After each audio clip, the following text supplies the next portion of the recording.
Quand j'entends tout cela, moi, sincèrement, je me pose la question, je me dis, mais comment avec autant de combats, autant de belles choses, de réussites, mais aussi de, voilà, de choses qui sont très prenantes dans la vie, comment tu te dis, je vais me lancer en politique, en Belgique aussi, surtout quand c'est ce que tu as connu, les régimes que tu as connus quand tu étais au Congo, quand tu étais plus jeune.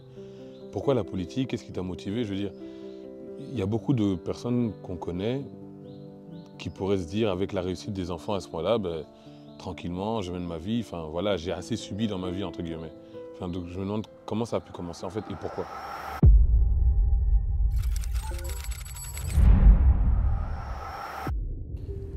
Comment ça a pu commencer? Il est vrai que déjà mon parcours du Congo en Belgique était toujours politique. Ouais, c'est vrai. Et je peux vous garantir que quand je suis arrivé, je suis allé directement à la porte des socialistes, au Parti socialiste francophone. Tous avaient leur bureau, maintenant je le vois, maintenant c'est plus visible, sur le boulevard de l'Empereur. C'est ainsi que j'ai commencé avec les jeunes socialistes. Mais j'ai eu des enfants après. Alors en ce moment-là, les choses se modifient un peu. C'est-à-dire, j'ai fait la campagne pour les uns et les autres, certains même qui ont gagné, mais pas pour moi parce que, comme je parlais ici des enfants, des sports des enfants, ben, la politique se fait toujours la nuit. Ça, vous le savez, celui qui ne sait pas être là la nuit quand les autres traitent, il n'est pas dans le coup. Alors là, moi j'avais un problème, celui de mes enfants. Je partais de l'idée que j'ai fait plus de 8000 km pour arriver ici. Je ne pouvais pas échouer, individuellement ni au niveau de famille. Pourquoi je n'invente pas quelque chose d'exceptionnel? Quand j'étais jeune étudiant, avant les manifestations de 69 à Lovanium, il y avait une année par laquelle passaient tous ceux qui ont fait des polytechniques, sauf les rares qui savaient qu'il y avait des examens d'entrée et tout ça. Mais moi, j'ai terminé les humanités, je savais qu'il y avait propédétique, où tout le monde passait, et puis on entamait la première année de la candidature ingénieur ou autre. Bon. Là, j'ai eu un prof congolais, du Bas-Zaïre, donc le Bas-Congo. Eh bien, ce prof, un jour, les gens s'agitent pour des matchs de football entre le Congo, Brazza et Kinshasa. Et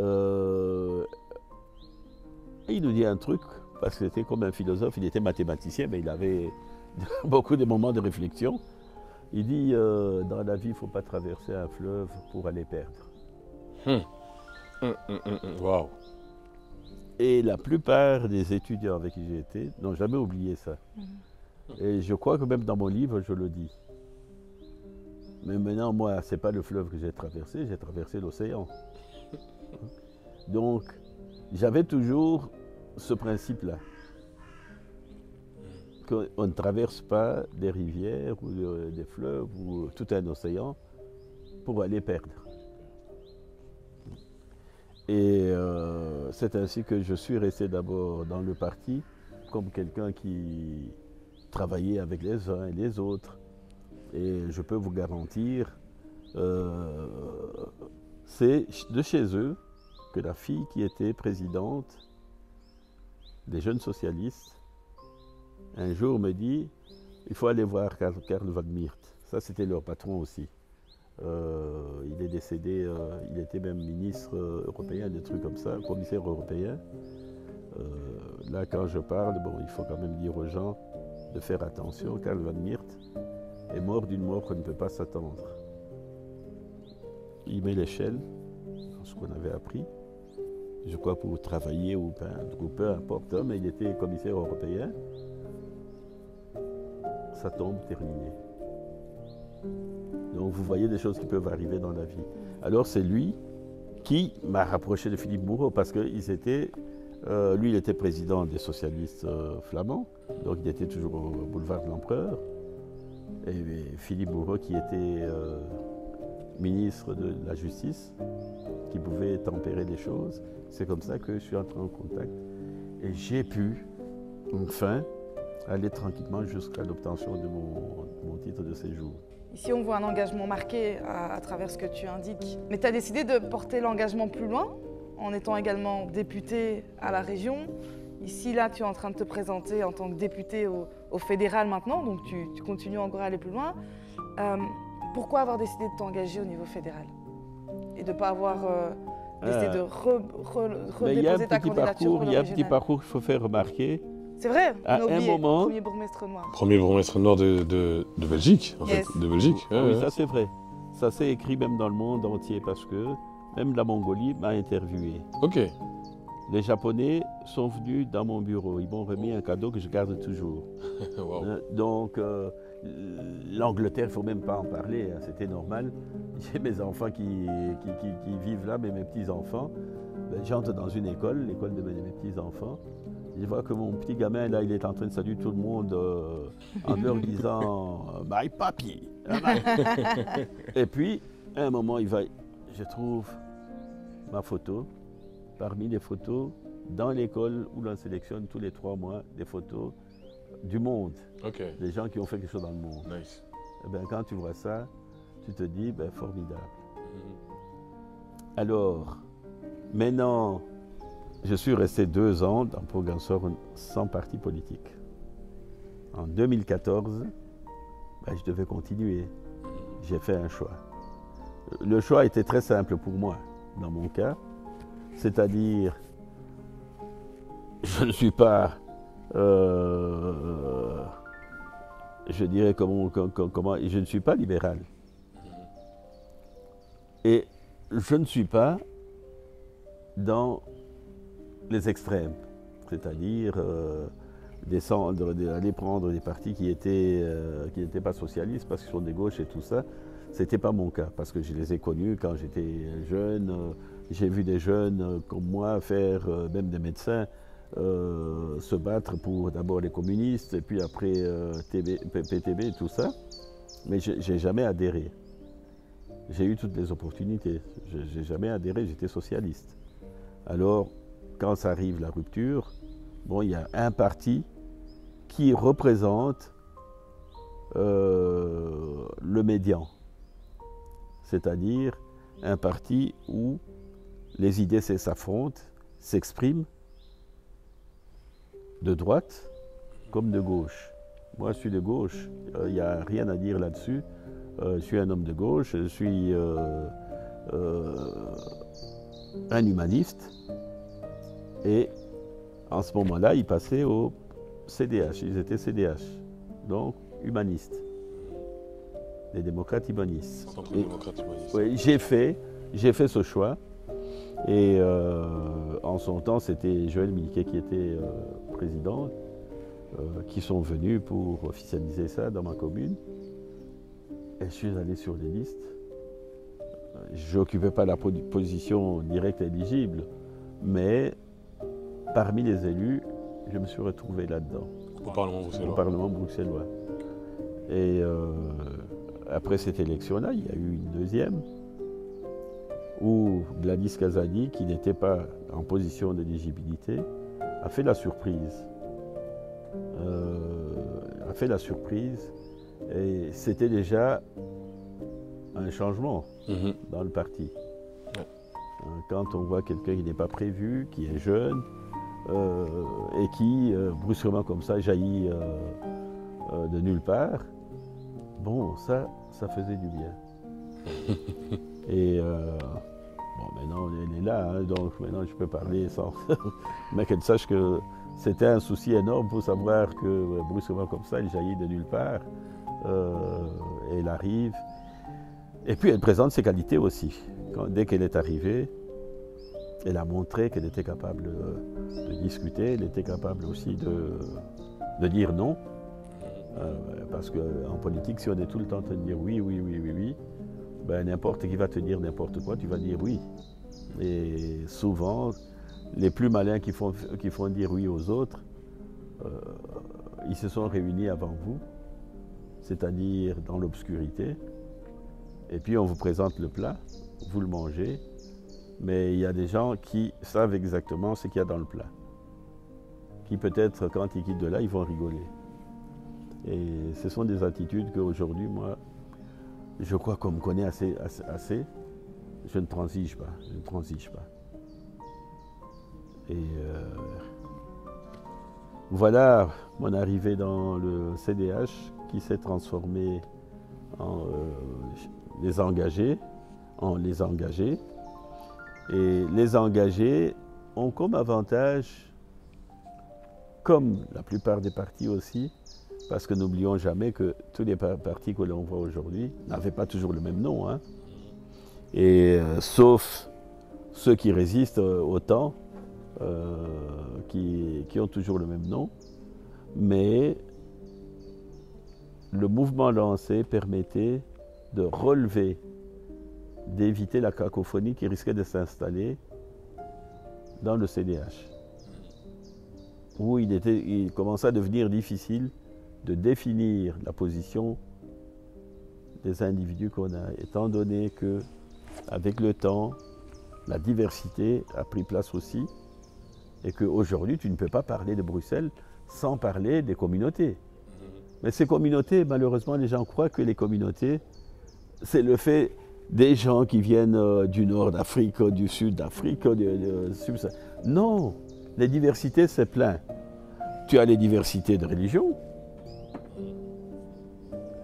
tu as des diversités de provenance ethnique et tout ce que tu veux, de provenance étatique, des États d'où l'on vient, des diversités, en veux-tu, en voilà. Mais souvent les gens disent diversité, diversité, mais ils n'ont pas compris que la diversité n'est pas exclusive par rapport à ton ascendance ou par rapport simplement à ta religion. Non. C'est un mix énorme dans lequel il faut s'y retrouver. Et ça, ce mouvement a l'avantage d'avoir la capacité de se dire le temps avance, la société avance, qu'est-ce qu'on fait? Prenons ce qui fait avancer la société, rejetons ce qui l'empêche d'avancer. Et ça, c'est ma conception. C'est très intéressant, mais comme Gladys pouvait se poser la question, parce que moi je me la suis posée sincèrement, c'est quelle énergie, quelle fin tu as encore de dire que maintenant, en tout cas à l'heure où on tourne ce moment, de se dire ben, j'ai encore l'énergie, mais la fin ou un idéal, des objectifs à atteindre, et pour se présenter non plus au Parlement bruxellois, mais à la Chambre des représentants, donc au niveau fédéral, au niveau national. Oui, ça c'est vrai. Pourquoi je choisis le fédéral?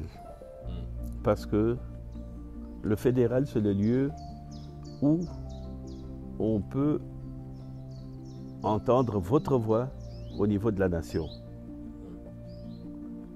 Et cette voix, si elle est conciliante, si c'est une voix qui permet aux uns et aux autres de faire attention, eh bien, je voudrais être là. Parce qu'à la région, à la Fédération Wallonie-Bruxelles, j'ai traité des problèmes extérieurs au pays. Mais ces problèmes restent dans les vidéos qui tournent dans les parlements.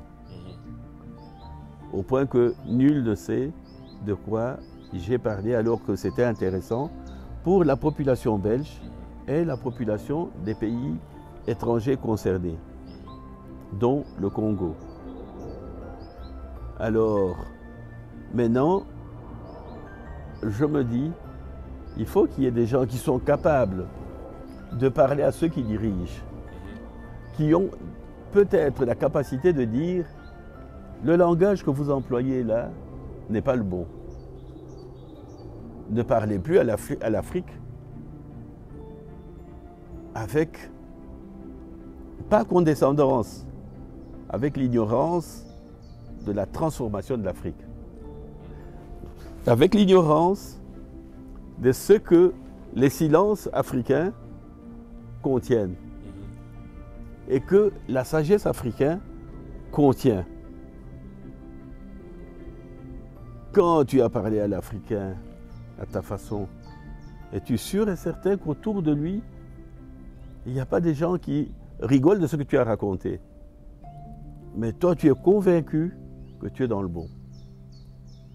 Des exemples aujourd'hui, le pays qui s'est le plus exposé, c'est la France. Je prends le cas de Macron, il a fait une tournée en Afrique, c'était un fiasco en communication. Pour leur dire, toi jeune président, comment peux-tu aller te moquer d'un président âgé devant les étudiants? Ça ne se fait pas. Ce président a quitté l'hémicycle, a quitté les lieux, mais si Macron avait des conseillers capables de lui parler de l'Afrique, il lui dirait « Non, là tu es hors cadre ». Ou bien aller au Congo, vouloir apprendre aux Congolais que depuis 1994, vous ne savez pas vous diriger et tout ça. C'est quelle histoire ça? Depuis 1994, lui, s'il était assez malin, il comprendrait qu'ils sont dans des problèmes avec des pays limitrophes du Congo qui font problème, dont le Rwanda particulièrement. Alors, quand vous êtes embourbé et que vous ne voyez pas que vous êtes embourbé, n'essayez pas de réfléchir à la place des Africains. Écoutez-les. Parce que peut-être vous pouvez être déséquilibré, comme on est ici, on peut se dire, bon, mais il n'y a pas que la politique. Il n'y a pas que la politique. On a l'impression que parfois certains d'entre eux ne savent même pas ce que les Noirs ont fait. Donc il y a beaucoup de choses, si je devais parler, beaucoup de choses qui nous poussent à être là pour pouvoir exprimer des pensées plus justes. En tout cas, moi, ça fait vraiment plaisir en tant que jeune de voir que voilà, c'est toujours possible d'avoir faim et comment dire, d'avoir de la hargne pour se battre pour ce en quoi on croit. Moi, je ne sais pas ce que toi t'en as pensé, Gladys, de tout cet échange depuis qu'on est assis ici. Mais c'est très inspirant, en fait. Moi, une chose que j'aimerais rajouter, je ne sais pas si Pierre le sait, mais il est l'une des raisons, moi, qui m'a poussé à m'engager en politique. Il y a plusieurs raisons qui m'ont poussé à m'engager en politique, mais de voir qu'une personne comme Pierre arrivait à prendre sa place. Il y avait aussi il y avait Barack Obama, mais il y a aussi Pierre Compagnie, en fait. Donc tu fais partie de ces personnes, moi, qui m'ont inspiré à me dire que c'était possible, en tant que jeune femme d'origine étrangère, de pouvoir pleinement faire partie de la société, de pouvoir pleinement comprendre que j'avais ma place là où je vivais et que j'avais ma voix à porter, en tout cas à représenter la population également, bien qu'étant une personne d'origine congolaise. Et donc un grand merci d'avoir été un petit peu cette impulsion dans mon engagement politique. Moi, voilà, c'est quelque chose que je voudrais te faire part et donc te remercier également parce que ce que je suis aujourd'hui, on peut dire que tu y as également contribué. Donc un grand merci pour cela. En tout cas, le message est passé. Moi, Gladys a eu l'occasion de te remercier. Moi aussi, j'aimerais te remercier parce que bon, je suis entré en politique il y a peu, en tout cas peu par rapport à vous deux. Mais j'apprends beaucoup, surtout là, en période électorale. Et sincèrement, moi, j'ai joué au foot quand j'étais plus jeune. J'étais fan de foot avec, comme je pense tout enfant qui joue au foot, le rêve ou l'ambition à un moment donné de pouvoir devenir footballeur professionnel.